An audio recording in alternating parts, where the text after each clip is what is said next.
আসসালামু আলাইকুম সুপ্রিয় দর্শক। আমি আজকে আসলাম আলমবাড়ি ফ্ল্যাটে, মণিপুর স্কুলের সাথে ইব্রাহিমপুর। আমি এই ফ্ল্যাটে পুরো জিপসাম সিলিং এর কাজ কমপ্লিট করলাম। এটা ড্রয়িং রুম। আমি যে ফ্ল্যাটটা দাঁড়িয়ে আছি এটা হলো স্পেশাল ড্রয়িং রুম।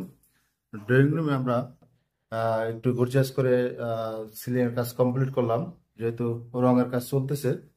লাইটিং এর কাজ বাকি আছে। এটা হলো জানলার ডিজাইন।